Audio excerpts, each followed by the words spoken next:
These are the tools that I use on a daily basis to build, mod, and fix my 3D printers. I've separated my favorite tools into 6 categories, and those are wiring, fastening, cutting, measuring, manipulating, and support equipment. And for each category, I'll tell you the one tool that I couldn't live without. Making wires and electrical connections is an essential part of working with a 3D printer. If I could only have one tool for all of my electrical wiring needs, it would definitely be a soldering iron. A soldering iron is a must-have tool for working with electronics because it allows you to join electrical components and wires together with a strong and permanent bond. It would be nice if you could just unplug a component and plug a new one in and have it all work, but unfortunately with 3D printers, there's a distinct lack of standardized connectors for different 3D printer components. On these two fans, the connectors have completely broken off, so I could solder new wires to the pads inside of the fan and get these working again. I really like this Hako brand because it's reliable, heats up fast, and the colors are cool. Hako also makes a portable soldering iron, which is really convenient for some use cases, but 90% of the time I just use a desk-based soldering station. A couple other useful things to have for wiring with 3D printers is multi-strand silicone wiring. On a 3D printer, the hot end and heated bed are moving around constantly, so that's bending that wire over and over again. If you used a single solid core conductor, then that would break eventually. So what you really want is a high strand count silicone wire. This one is made out of hundreds of individual tiny wires, so it's super flexible and it won't break after repeated bending cycles. I also really like my crimping tools. This one, which is used to install ferrule ends, I use the second most often, and it's really handy. The other two most common connector types used in 3D printers are JST connectors and DuPont connectors. These can all be installed with this small crimping tool. These are the really big crimpers. With those larger crimpers, you can install stuff like this that can attach directly to a 3D printer power supply. I also like using zip ties and braided cable wrap to make my wires look really neat and tidy. It also protects the wires from getting pinched or cut on things, so in addition to making your printer look better, it'll also make it safer and more durable. The next on my list of favorite tools is fasteners. I have tens of thousands of fasteners. If I could only get one item to use for all my fastening needs, it would probably be this kit. This has a bunch of screws of different lengths, from 2mm in diameter to 5mm in diameter. So if you've ever been working on your 3D printer and you drop one of the bolts on the ground and you think, oh no, I'll never be able to put this thing back together again, don't worry, you can probably find a substitute in this box. Also, you can get these brass standoffs, which are a special type of fastener that allows you to attach PCBs onto parts, so you don't have your circuit board being smushed against another part. I also like these T-slot nuts. These are compatible with the aluminum extrusions that are used on most 3D printers, so you can add attachments and add-ons wherever you want. When joining two pieces together, sometimes it's most convenient to just glue them. The 3 adhesives I use most often, this JB Weld plastic bonder, it's nice because it sticks to a lot of plastics that other adhesives won't attach to. Hot glue stick, this is nice because it's quick and easy to use. And also I'll sometimes use this gasket maker, which is super sticky and can be used to make your parts watertight. Another type of glue you can use is super glue. I don't use it as often just because it makes such a mess and it's really brittle, so it can suddenly break apart, versus these are a little bit tougher bonds. But super glue can be really handy for a lot of applications too. One of my favorite ways to stick two pieces of plastic together is to just melt them. So I use this benzomatic torch. So if I wanted to stick these two benchies together, I can just melt the bottoms of both of them, smush them together. That was really quick, and now these benchies are stuck together with a really strong bond. You can also use it to stick metal pieces into your 3D prints. So I have this little metal insert, and I can just heat it up. Then I can add it to my 3D printed parts wherever I want to. So now you can see I have this metal piece sticking out of my benchy. And now that this main plastic joint has cooled down, you can see it's super strong. It actually broke another part of the 3D printed object. Let me just try and split them apart here. It can also be used to melt silver solder, which you can use to make jewelry or weld virtually any two types of metals together. Let's move on to cutting tools. If I could only have one cutting tool, it would definitely be one of these Dremels. A Dremel is a high-speed rotary tool that you can use to cut through pretty much anything. You can even cut through hardened steel with one of these little cut-off wheels. And for softer materials like plastic, wood, and aluminum, you can cut and shape them with a variety of other add-ons for your Dremel. It's such a versatile tool, and it can do pretty much anything that the other tools on this list can do. But due to its versatility, if I could only have one cutting tool, it would definitely be a Dremel. If you've ever worked in a machine shop, you know what one of these is. It's called a deburring tool. It's kind of a weird, sharp blade on a swivelly end. And to use it, you just drag it along an edge that you want to smooth out. With the deburring tool, I was able to take off a bunch of these sharp edges, even along this complex curved surface. A lot of deburring tools will also come with a chamfering tool, so you can make nice chamfers on your holes. This makes bolted parts easier to assemble because the bolts will fit into those holes more easily. Another useful tool to have is a drill index like this one, so you've got virtually every size of drill that you could want. This is useful if you need to drill holes to bolt things together, or if you have small bearings, you can drill a hole to the exact size and then press fit your bearings. And if you combine that with some taps like these, you can drill and tap holes and bolt things directly into metal. If you want to get the best results when drilling and tapping holes, make sure to use cutting fluid and to mark the center position where you're drilling the hole with a center punch. A center punch is a spring-loaded contraption, and when you punch some metal like this, it leaves a tiny dent that when you go to drill this hole out, the drill bit will self-center onto that feature.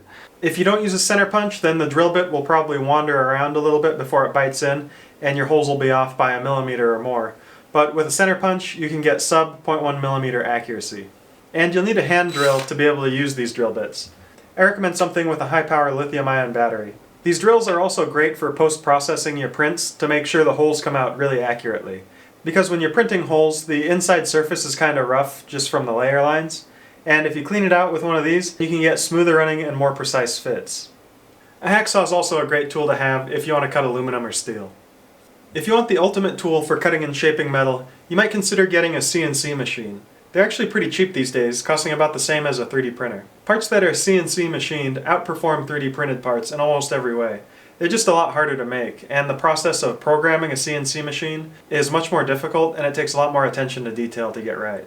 These tin snips and nibblers are really good cutting tools for dealing with sheet metal. I found that they're really helpful when I'm installing new fans onto my 3D printers, so I can cut out a larger hole for those fans. The next category of tools I want to talk about are measuring tools. If I could only have one measuring tool, it'd be a high-quality pair of calipers. If you have a part with a really specific hole pattern, you can measure the spacing between the holes and use that information for when you're designing a mating part. So a nice pair of calipers has countless applications when you're trying to design something. But calipers can also be used to make more precise handmade parts. I can scribe a line here, another line here, and where those two lines intersect, if I use my hole punch and mark it, I can end up with a really precise hole pattern. A pair of calipers is also great for verifying the precision of your 3D printer. So if you told your printer to make a part that was 100 millimeters by 100 millimeters, you can verify that it's actually done it correctly using a pair of calipers. This brand of Mitutoyo calipers is a great balance between having excellent precision and not being astronomically expensive. I also have a FLIR 1 that I use to measure temperatures on circuit boards, and this is really handy because you can identify potentially faulty components just by looking at it with the FLIR camera. So you can check the temperature of stepper motor drivers and other components and use that information to identify problems. A digital multimeter is another great measuring tool for working with electrical circuits. You can measure resistance, amperage, voltage. It's really useful to identify components and troubleshoot circuits that might not be working correctly. Now I'm going to go over my favorite tools for gripping and manipulating items.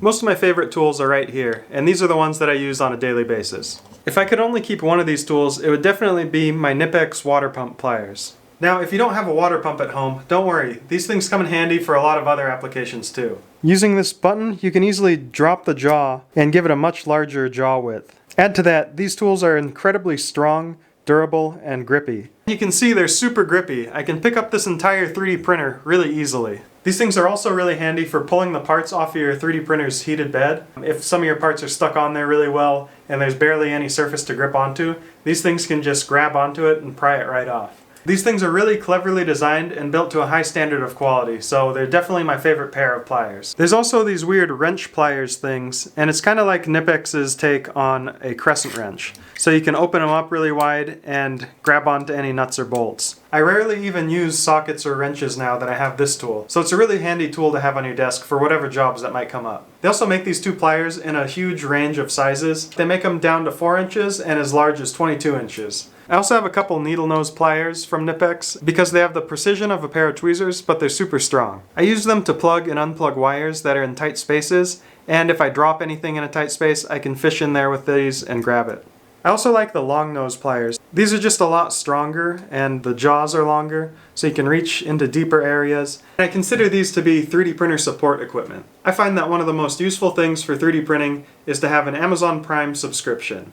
Because you can't just go down to the grocery store and pick up a spool of filament or a new 3D printer or hot end. They just don't stock that kind of stuff. With Amazon Prime, you get a huge selection of products great customer service, and fast shipping. I'll leave a link in the description below where you can sign up for Amazon Prime if you don't have it already, and all of the items that I've shared so far you can probably find on Amazon Prime. Another really useful piece of support equipment for your 3D printer is a Raspberry Pi. I've added a Raspberry Pi to this printer here, and I've attached a webcam to it, so I'll be able to remotely monitor this 3D printer. You can also set up really nice time lapses of your print, and the ability to open up a web browser on your computer and send G-code to your printer wirelessly or upload print jobs is super handy as well. Another piece of support equipment you'll want to have for your 3D printing hobby is a container to store.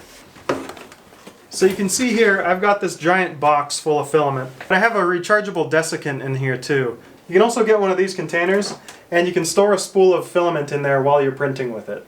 And it has a heater so it maintains a dry climate inside of there and helps keep things dry as you're printing. The major downside of this is it only goes up to 55 degrees Celsius, which is really only hot enough to dry out PETG and PLA. If you want to dry out more serious filaments, you can get one of these. This is an air fryer. This machine will work great for nylon and other higher temperature materials. If you get one that can go down to 50 or 60 degrees Celsius, then it should be able to cover all your bases in terms of filament drying. Air fryers are actually the perfect machine for drying filament because they're designed to rapidly circulate the air inside, which helps dry things out. Plus, when you're done drying your filament, you can throw some French fries and wings in here and they come out delicious. You can also get some smart plugs like these that'll allow you to turn your printer on and off remotely. I'm going to set these up with my printer along with a Raspberry Pi so that I can monitor it remotely and shut it down if I'm having any problems. I'll leave links to all these tools in the description below.